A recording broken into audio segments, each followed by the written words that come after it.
Good morning. Samsung Electronics chairman Lee Gun-hee undergoes emergency treatment for a heart attack on Sunday. The 72-year-old is recovering in stable condition.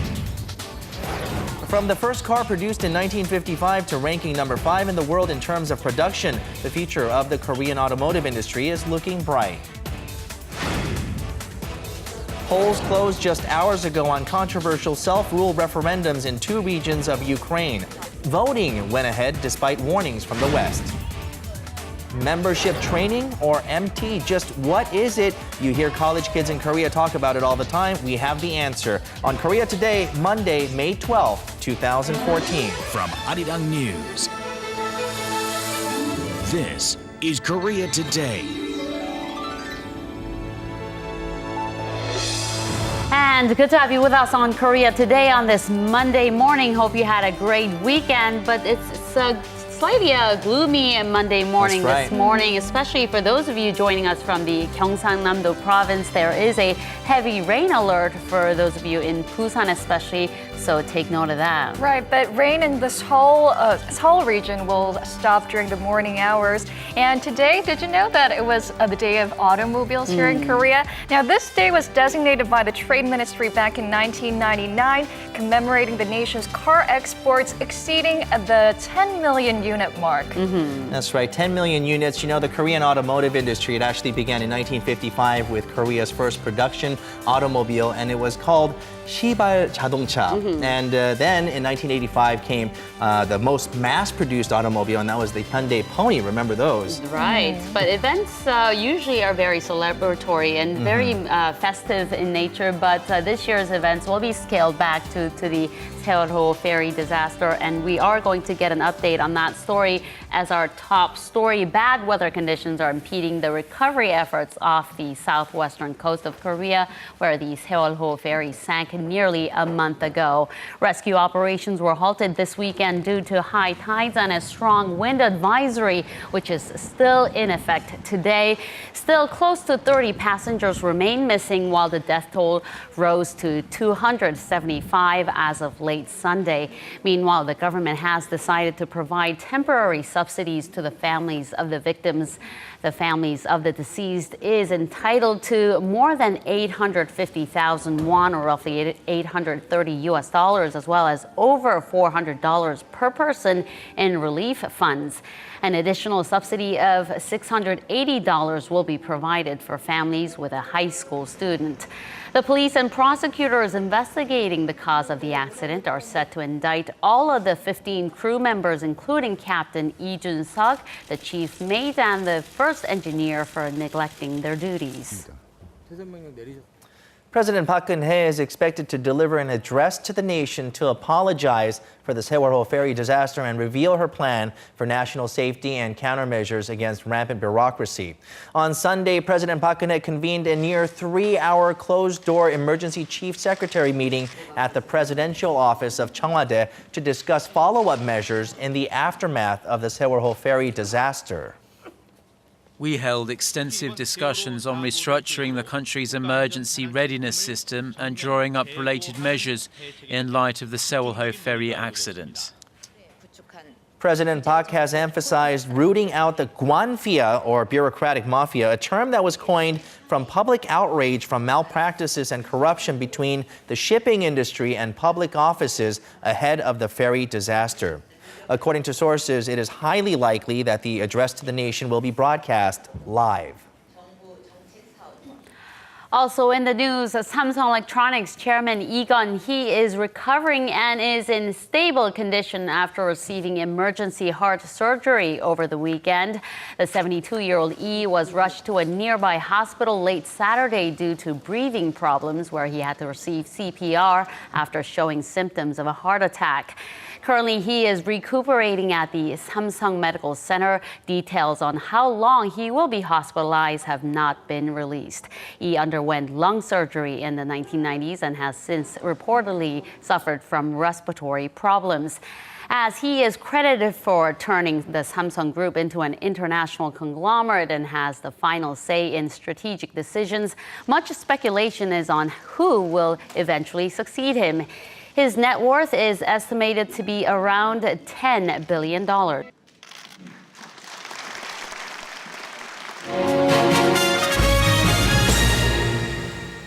Well, thank you, Ms. Arirang, for that. And as we mentioned earlier in the program, today is the Day of Automobiles here in Korea. And since the nation's first production of cars back in 1955, Korean manufacturers have been competing with other global companies in the automobile market and now ranks the world's fifth when it comes to auto production.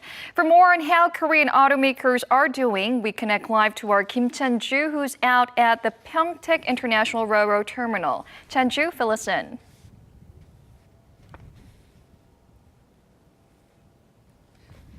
Good morning, Jinju. It is quite foggy here at the Pyeongtaek International Railroad Terminal, where about 4,000 cars on average are being shipped to overseas daily.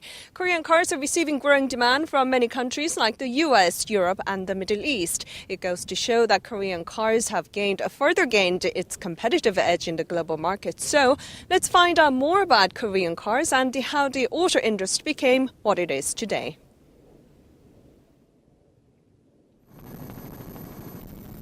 Korea is a country known for its strong automobile industry. After some 55 years of mass production, today the country exports cars to some 200 countries worldwide.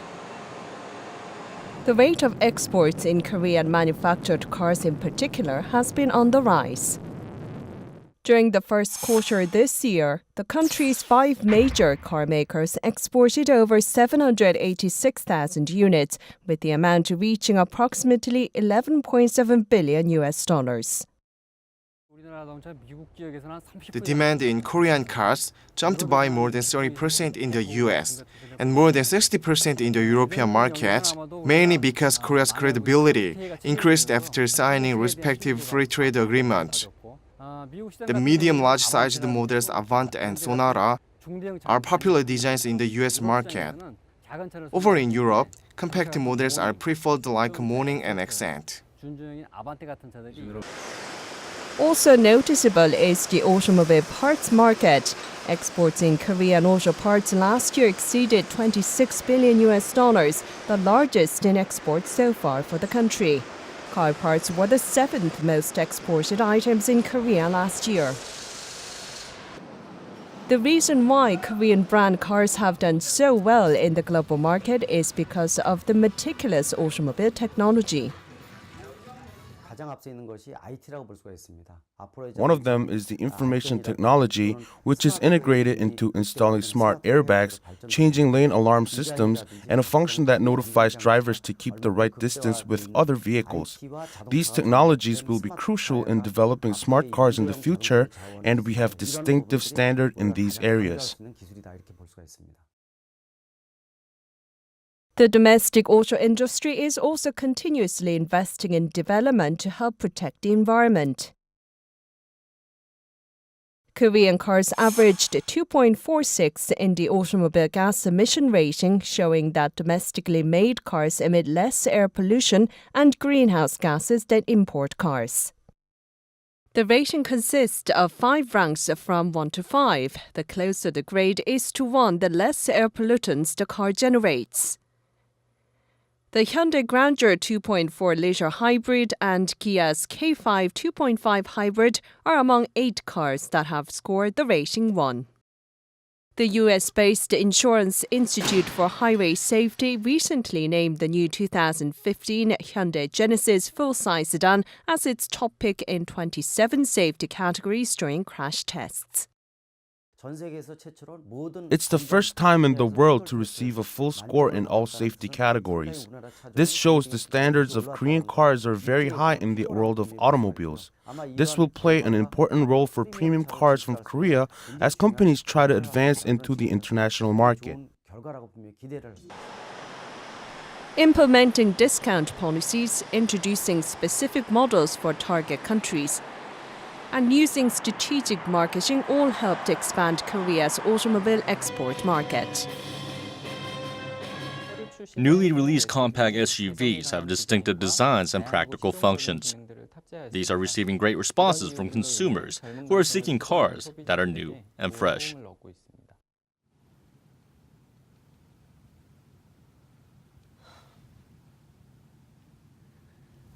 As Korean automakers are making their into the global market, we're seeing more and more Korean cars gaining popularity in the major list of global auto markets. Jinju? And you mentioned some of the strategies Korean car makers are pushing ahead with to boost overseas sales and also strategic marketing. Now, what are some of these marketing skills? Well, automakers have not been greatly shaken up so far by the falling exchange rate. That's because domestic car makers have been operating their factories overseas to prevent external losses due to falling exchange rate, while diversifying their settlement currencies like the euros, which are some of the measures drawn up by the auto industry. Back to you, Jinju. And the strengthening Korean won has been keeping large automakers on their toes. How are domestic manufacturers responding to this, and what are some of the measures being put in place? Well, there have been many measures drawn by the auto industry. They are trying to diversify their settlement currencies like the euros. And also, many of the domestic factories have been running their factories overseas to prevent external losses due to falling exchange rate. Back to you, Jinju. So hedging against exchange rate risk will be crucial in the coming months. We do hope to see Korean car makers to further increase their presence in the global market. Thank you, Chanju, for that report. That was our Kim Chanju reporting live from Pyeongtaek, Gyeonggi-do Province.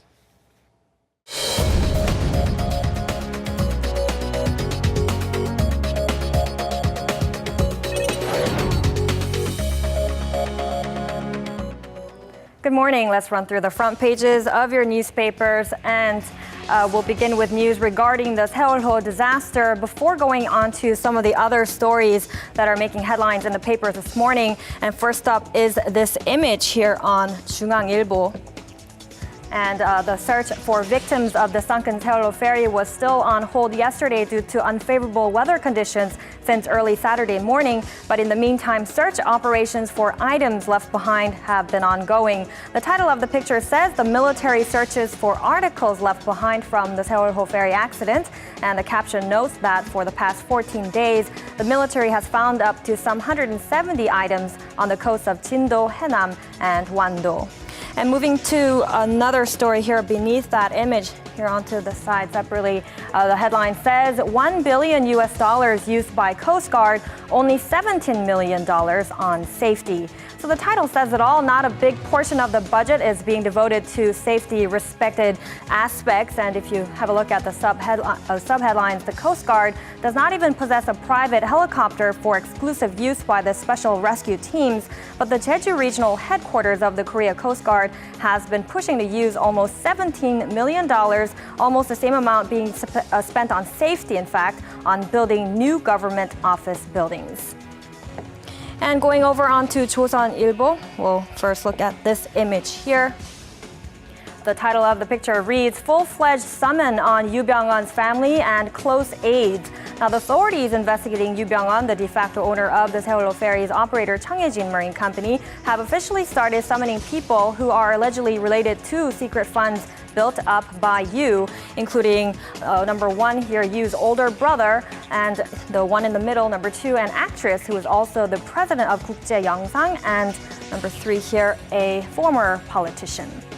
And we'll go on to this side story here, leaving all of the Seoul Fair related stories aside. This is about university rankings, and the headline says, QS Asian University Rankings, KAIST jumped to second, Seoul National University at fourth. So since 2009, the QS Asian University Rankings, in partnership with the daily 조선일보, they have ranked the top 200 Asian universities. Now, if you take a look at this list here, this is the top 20, and the numbers inside the parentheses, if you can make it out, they are the rankings from last year. So first one up this year is the National University of Singapore. Number two is KAIST, which is the Korea Advanced Institute of Science and Technology. That's a jump from being sixth last year. And number three is the University of Hong Kong. And number four is Seoul National University, which has been ranked number 4 for the 3 consecutive years. And let's switch gears now to 동아일보 here, looking at this story onto the side. The headline reads, Child support after divorce to be paid until child reaches 22 years of age. Now, if you take a look at the subheadlines, It explains that the court has released a new standard for up until when divorced parents have to support their children with child-rearing expenses, and it will be going up to the age of 22 from the current 20. And last but not least, let's go on to some Mail business news, here on the Mail Business newspaper. First one up is the top story here. I did hear about it at the top of the hour as well. The title says, Samsung chairman Lee Gun-hee undergoes emergency cardiac procedure. So he was admitted to Samsung Medical Center due to a respiratory problem after receiving CPR yesterday and is recovering fast, according to the sub-headline. And finally, on to this story here.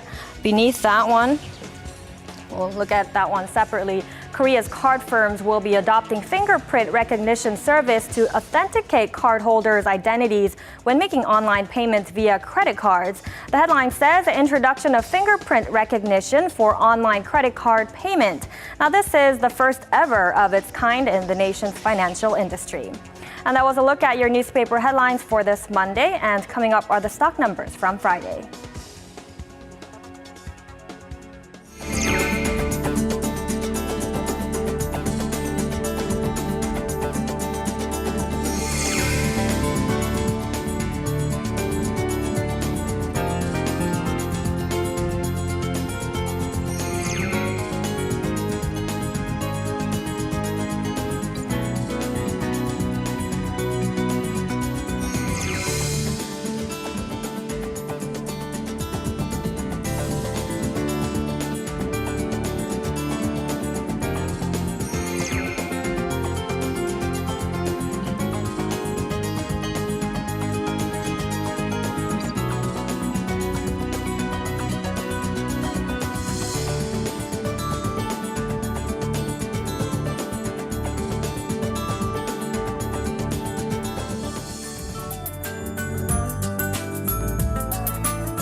The referendum vote that had been urged to be postponed by the West and Moscow is now history as Ukrainians in two eastern regions cast their ballots on Sunday. For more on this story and other global headlines we're following at this hour, we'll join Eunice Kim, who is standing by for us at the News Center.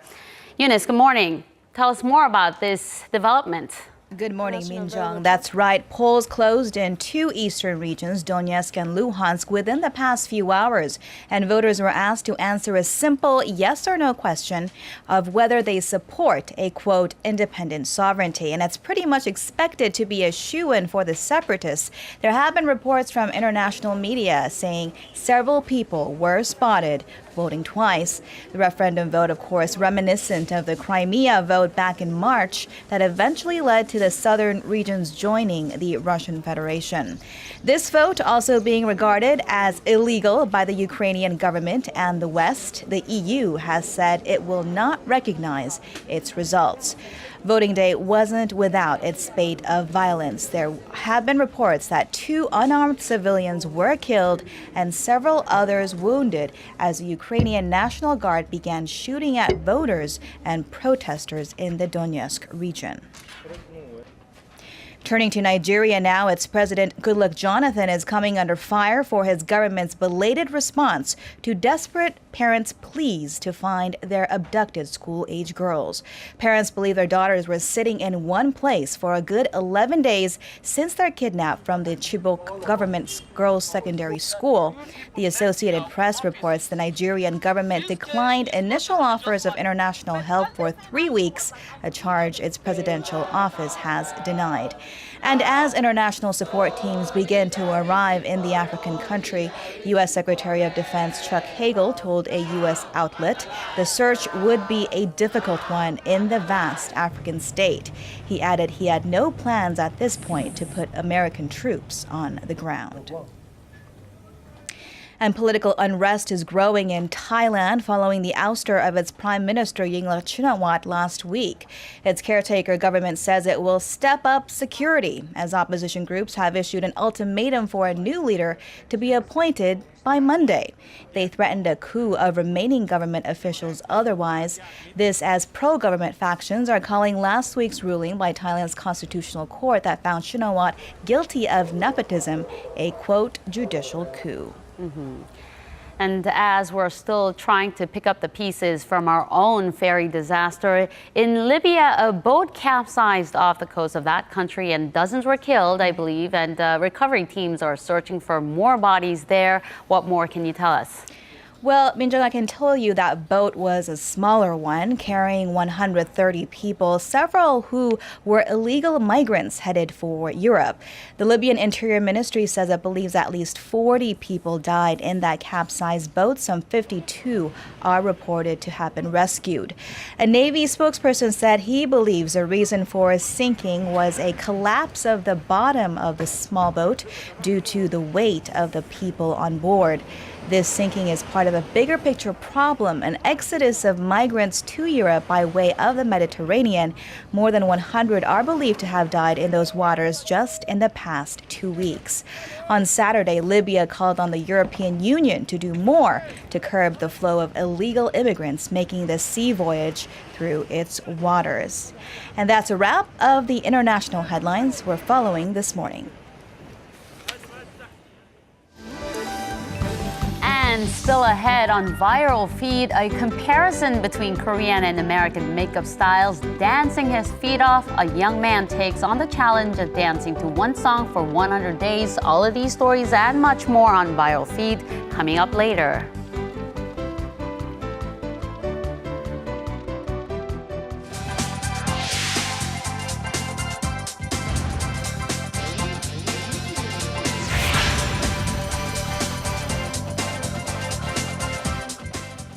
Time now for a new sum up. Actor Hyunbin's comeback movie after his return from military service is quickly becoming a box office hit. He has so many female fans, I'm not surprised. And figures show that Koreans use credit cards the most in the world. Why am I not surprised? For more, we'll go over to Seo Misorang in the digital room. Good morning to you, Misorang. Good morning. Both topics that you guys mentioned were high up on the search phrase rankings for yesterday. But before I get to that, let's first see what other items were trending online the past 24 hours. Many looked up details on the Korean movie The Fatal Encounter, surpassing the 3 million viewer mark, as well as reports of Korea being the #1 country in terms of credit card usage. The National Assembly will hold an extraordinary session this month to work out follow-up measures of the Sewol-ho ferry disaster, while all parties announce their campaign pledges for the upcoming local elections. Meanwhile, chief of the Samsung Empire Lee Gun-hee suffered an acute myocardial infarction yesterday and had to undergo an emergency heart operation. Now let's go back to the first listing. The movie The Fatal Encounter is fast gaining momentum as a must-see movie for this summer. Let's take a look. The Fatal Encounter is based on one of the many real-life assassination attempts on King Jong-jo, as recorded in the annals of the Joseon dynasty. Actor Hyunbin plays a troubled king overwhelmed by the unending assassination attempts on his life and childhood memories of his father's execution. Meanwhile, Cho Jung-seok plays an assassin hired to kill the king, Han Ji-min, the queen dowager and the king's political rival, and Kim Song-ryung, the king's mother. Perhaps it's due to this all-star cast or the fact that it's Hyunbin's first acting project after his military service, but The Fatal Encounter is fast becoming a box office hit. More than 280,000 people queued up on the opening day, and it has since remained at the #1 position at the box office, the biggest opening for a local release this year. Yesterday morning, it surpassed the 3 million viewer mark, and to celebrate the occasion, 3 behind-the-scene photos of Hyunbin and Cho Jung-seok doing push-ups were released. Now, despite this fanfare, some reviewers online have said that this is one of those movies that you either love or hate, so check the movie out for yourself and tell us what you think. Moving on to our next issue, Korea is often known as the most wired city when it comes to internet access. But it looks like we're also the most wired city when it comes to POS card readers. Let's take a look. According to a report released by the Korea Financial Telecommunications Institute yesterday, Korea is heavily dependent on credit card usage. The report analyzed data on the 18 main member countries of the Banks for International Settlement and found that Korea has ranked number 1 when it came to the number of credit card transactions per capita per year over the past 10 years, with about 150 transactions per person per year. Canada and the United States followed behind with around 90 and 80 transactions per year each. Korea also had the highest number of POS card readers per 1 million people, and in terms of the total amount of money spent using a credit card per person per year, Korea ranked 3rd behind Australia and Canada, but the amount of money per transaction was below average, meaning that while it's convenient for the credit card holder, efficiency for the POS card reader is low. So it seems that Koreans are heavily reliant on their credit cards, even using it for the small transactions, while people in the remaining 17 countries tend to limit its use for the more larger transactions. That's it for today's news sum up. Please take care. I'll be back with more updates tomorrow.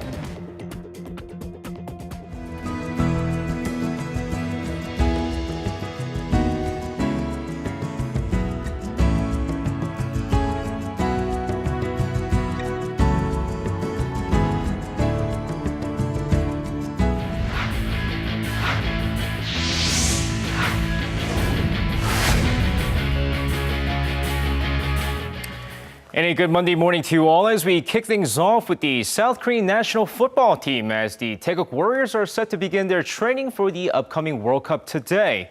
With the team hoping to advance to the quarterfinals for the first time overseas, 9 out of the 23 players on the roster will be at the Paju National Training Center to begin their training.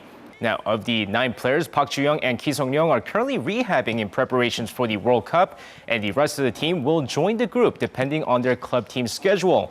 Now, the team will begin their training before starting their overseas training in Miami at the end of the month. And now moving over to the IAAF World Challenge currently taking place in Tokyo, Japan, where the South Korean women's 400-meter relay team set a new Korean record on Sunday. The 400-meter women's relay team, which consists of Oh Soo-kyung, Lee Sun-hae, Son An-sol, and Park So-yeon, finished with a final time of 45.32 seconds, beating a 5-year-old Korean record by 1/100th of a second. Despite the record finish, they managed to finish 4th place behind Japan, Australia, and the United States. And now with that, moving over to Sunday's KBO action, and despite rain in the forecast, all 4 games did take place as the Kia Tigers beat the Hanwha Eagles 5-2. Nexon Heroes all over the LG Twins 8-1 thanks to Kang Jung-ho's Grand Slam, and NC crushes Lotte 10-1. Meanwhile, let's take a look at the Tucson Bears trying to win their series against the Samsung Lions. Of course, going into the game here, we go over to the first inning here. Jorge Cantu sends one to deep left field. This one far enough to score OJ1 from third, and it's 1-0 Tucson. Next batter with a man on here is Hong Sung-eun. Drills this one to deep left field, and there it goes. Gone, a 2-run shot, and the Tucson Bears take an early 3-0 lead. Third inning, man on first. Here it is. Hip, hip, hooray. Jorge Cantu with an opposite field shot, and it's 5-0 Tucson. Meanwhile, Tucson's Chris Volstead absolutely lights out in this game. Goes 8 1/3 innings, giving up just 3 hits on 1 run, while striking out 3 Samsung Lions, as the Tucson Bears win the series with an 8-1 victory on another brilliant performance from Chris Volstead. And now moving over to some Sunday's K-League Classic action, we had one match take place as Ulsan looked to finally get a win, and this time against the Busan I-Park. So let's take a look at the highlights from Ulsan's Munsu Stadium. Of course, going into the game here, Ulsan trying to break out of a huge slump in this match, and in just the 10th minute of the match, off of a corner, here's Kim Yong-tae who sends one past the goalkeeper, and it's 1-0 Ulsan. Now it stays that way going into the second half, and in the 61st minute, more from Ulsan, this time An Jin-bum finding the back of the net, and it's now 2-0. Fast forward to the 74th minute, Hang Sang-un this time has a chance, and he converts the third Ulsan goal, and that's your final score as Ulsan defeats Busan 3-0, your final score.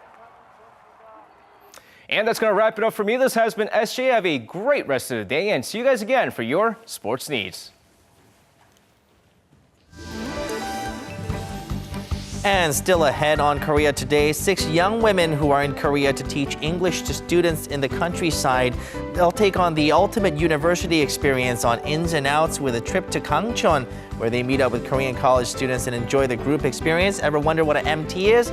We'll find out.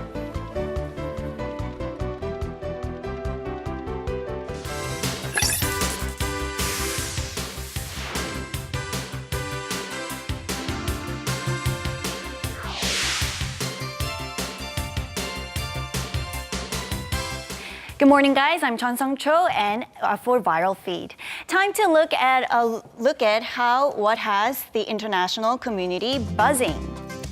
Today we begin with a video with this very gorgeous girl right here, but you'll notice in these 2 different images, there's something quite different about her. Well, that might be a very easy guess for us girls, but not very easy one for a guy like Young. Can you take a guess on what's the difference between these 2? No, I don't. So obvious. Yeah, I know, it's so obvious. And on the right, she has her hair down. You're clueless. Well, in fact, the image on this, the makeup style that she's wearing right now, in this image it's Korean, and in this image she's wearing an American makeup style.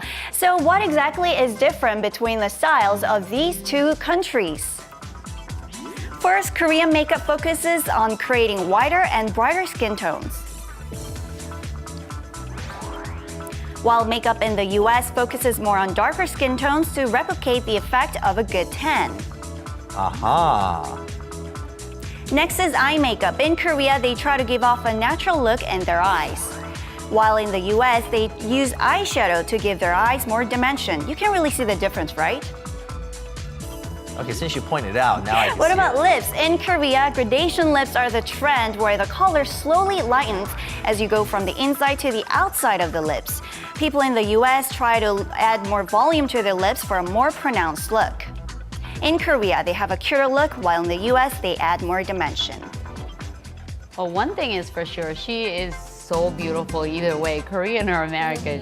Well, now I could really see the difference. You could see that there is a little bit more makeup shading and a little bit more on the right over there, darker skin, and it's kind of the California, Los Angeles, Korean American image. Yeah, right? She definitely has more edgy look in this image, while she looks more kind. Innocent You ladies should try go some of for that. the innocent look, and I think American girls like to go for the sexy look. Yeah, that's right. Well, let's move on over to our next story. A bucket list is a list of things you want to do before you die. There's one teenager whose bucket list consists of 100 days of dance, and let's take a look at how he fulfilled that mission. The teenager matches his steps to these beats of British band Jamir K's song Canned Heat. Watching him move to the music while continuously changing outfits almost looks like magic, and his comical dance moves, coupled with his serious expression, pulls a laugh out of anyone. Wow. He's not bad. It's not that good either, though. The teenager who produces the video wanted an interesting bucket list and decided to dance the same dance every day for 100 days. He recorded every moment and edited it into this video. Hats off to his perseverance. How could I remember where he stood Exactly, the day right? before? Because you're editing these clips Yeah, I together, know. and you know that you have to be in the same spot. That is dedication. That is pretty right cool. there. I know, some perseverance, like I said. Well, let's move on over to our next story. A flea market is where you can get a taste of how local people live in the region around it. The first flea market in Korea, the Hwanghakdong Flea Market, boasts a 50-year history.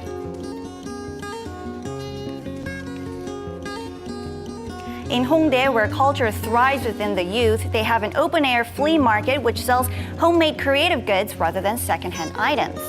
And this is the Itaewon Stair Market, which is starting to gain popularity. The market is composed of young artists and their handmade goods, and the unique characteristic is that there are more local people than those from outside the neighborhood. And the next topic is centered around Busan. Just minutes from my doorstep is a unique bus stop. Each day, multiple vendors set up shop to peddle merchandise of all types. The person behind this video is thought to be a foreigner who lives in Busan. It is drawing a lot of attention as it is something that is definitely difficult to see often these days.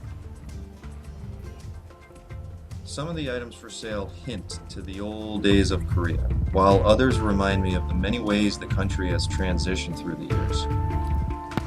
People online are saying that this foreigner did a good job capturing images that would be difficult for even Koreans to capture. Even after 3 years, I always seem to bump into something unique and interesting in Korea. Why not a bus stop flea market? Yeah, really, why not stop by a flea market? Maybe, yeah, that actually sounds like a good idea for this coming weekend, maybe? Yeah, you can get some great deals. Not just great deals, antiques. you find things that you can never find anywhere, things One that of a bring back kind, memories right? from the 70s, 60s, you name it, and it's awesome. It's awesome, and they're cheap too. Yeah. The whole point, right? Well, let's move on over to our next and last topic. This video showing some moments of an American amateur football player's childhood will touch many people's hearts. He is living proof that there's no limit to what people can do. The adorable little boy in the video is Nico Calabria. This little boy was born without his right leg. Despite this obstacle, he had a strong desire for sports, and at the age of 5, you can see him use prosthetics to participate in sports. He had a special affinity for football, and with endless effort, he eventually nets a stunning goal during an amateur football match and gains fame as the one-legged football player. One beverage company in the US made the video to show the potential of human beings as part of their marketing campaign. And well, it successfully conveys the message that nothing is impossible indeed. Wow. What a touching story, chills right? up my spine. Yeah. That's amazing. He's essentially using his arms and those crutches as an extension of his legs, and you can see that he's actually running faster than some of those other players. Exactly. I know. It's very inspiring. Right, overcoming all these obstacles, watching this video really brought tears to my eyes. Well, this has been Chun Sung-cho with Viral Feed, and have a great day, everyone.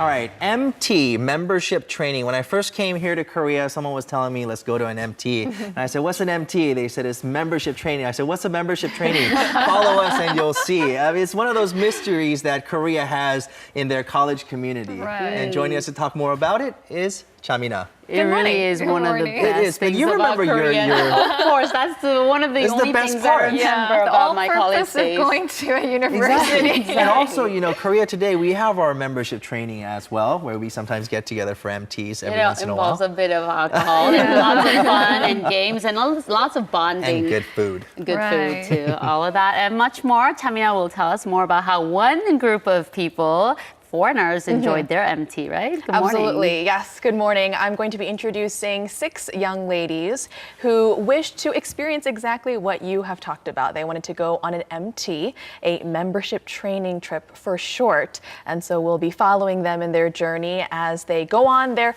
first MT and as they experience this first in Korea. Let's take a better look.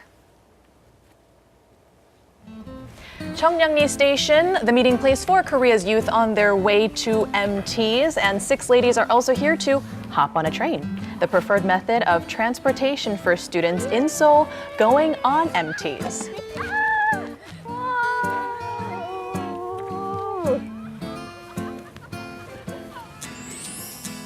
These 6 women all came to Korea a year ago as part of a Korean scholarship program and all hail from the US or Australia. The 6 friends met in Korea and they teach in their respective neighborhoods to learn about Korea together. What makes the MT culture of Korean university students so unique that the six ladies came to Ins&Outs?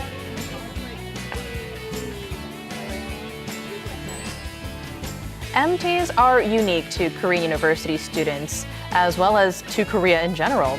Korean students like to do everything together, so they embark on MTs to get to know one another and grow stronger bonds through group activities. They have like sports competitions there. Didn't you win the last one? Yes, I did. Today's destination is Gangchon, a favorite spot for MTs among Korean college students since the 1970s.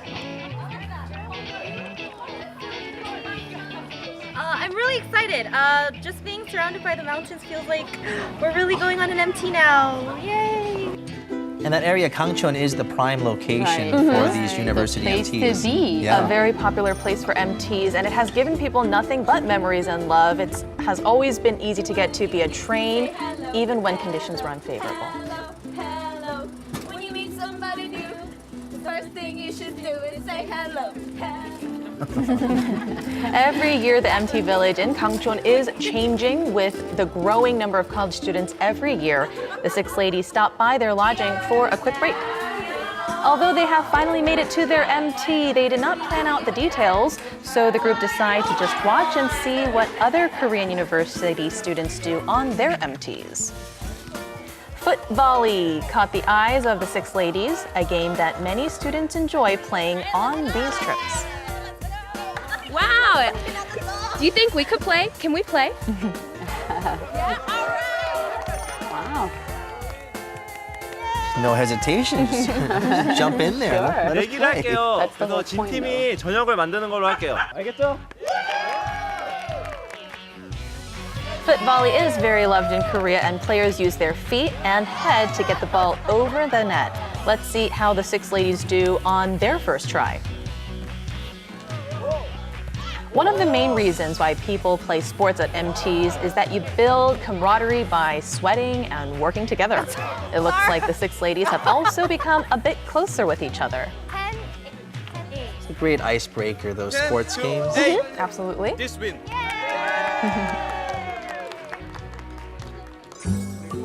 One thing you can't leave out from Korean MTs is, of course, the pork belly. 잘 먹겠습니다. In fact, pork belly is one of their favorite meals, and it looks like good food can bring down the barriers between different languages. I think you have to call it samgyeopsal to really get the feeling across. Pork belly just doesn't cut it. Also, it's those paper plates and the paper cups. You put that extra MT feel into it. Not good for the environment, though. That's right. We should recycle. Do you like the Cincinnati Reds baseball team? Amazing kick, amazing throw. Another great aspect of MTs is that it gives you the chance to make new friends to add to the ones you went with.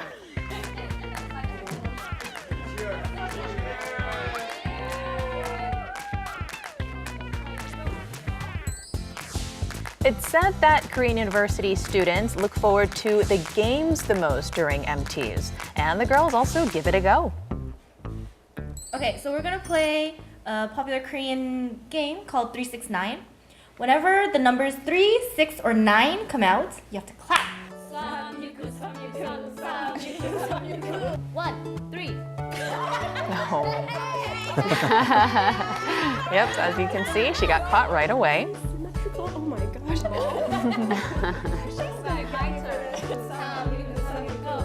2, 4, 7, 8.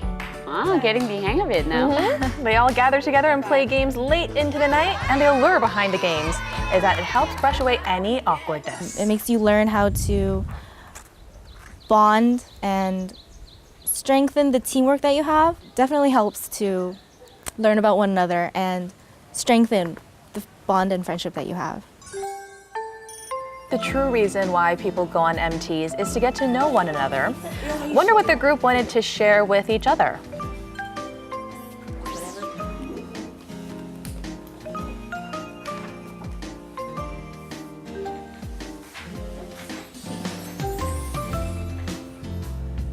The moment of truth when honesty is revealed.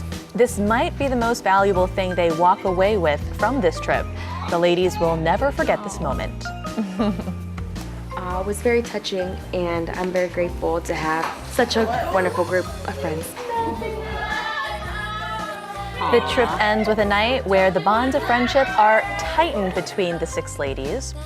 And if they were to describe the trip with one word? Awesome. Refreshing. A Bonding experience. Wow. Fantastic baby dance. All right.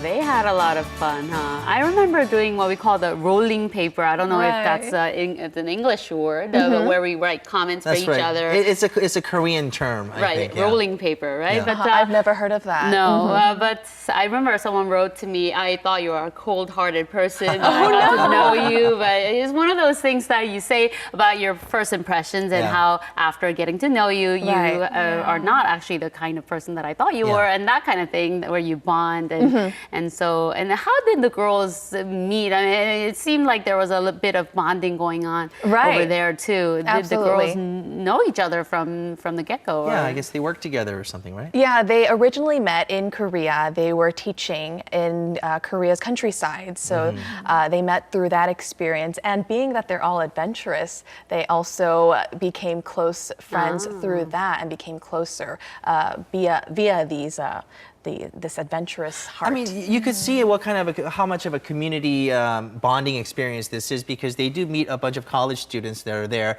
that are not even, they've never met before, but through these games that they play, they form a different bond and a friendship. And also you mentioned the rolling paper, it teaches you about yourself, how other people see me when they first see me for the first time, right? But the MT is not just a very Korean experience now. There's a lot of foreign people here who are in Korea, expats that want to go on these MTs, right? That's right. And you wonder why. You think, well, you come to Korea and you have many foreign students wanting to experience this MT, this membership training. And it's actually because in other countries, these trips, these field trips, I guess you could say, they're not very common. And I know even growing up myself, I've never even heard of what an MT is and had no experience with such a field trip where you really truly get to bond and spend a night or two together overnight with people you study with or people that you work with. So it's definitely a very unique part of Korean culture, and this is why people who visit Korea want to experience this. And I can see why also. There is definitely that allure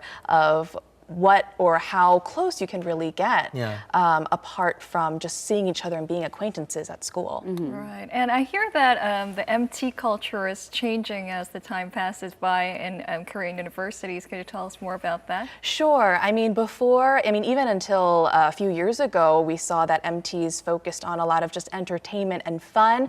But these days, MTs are changing for the better. It's becoming more productive. We're seeing some invite alumni to come and give lectures, while others go to temples to the countryside. Others also participate in planting trees.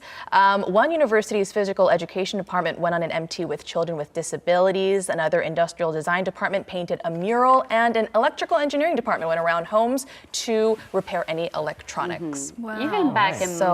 Even back in my days, which is decades ago, we used to go to these 농활, what we call 농활, 농촌 활동, where we go to these rural sites and just help out with the farming and get to learn about how farming actually takes place, because a lot of kids these days don't know how rice is cultivated, for instance. So, and there's a lot of that too, where you just help the community, local communities out. Right. It becomes a time where you can experience anything from volunteer projects or just even things that you are studying. So it caters to students' majors at universities. So it becomes a very good experience as well as a very productive one, I would say. Yeah, so it could be an education, it could be volunteer, it could be filling in so many different ways. But one of the prime locations, you just showed us Gangchon. One of the reasons Gangchon is so popular, because a lot of college kids go there, which keeps the prices cheap, especially in that area, right? But there are other prime locations, including Gangchon, right? Right. We mentioned Gangchon, and that's very close to Seoul. Also, Gapyeong, Cheongpyeong,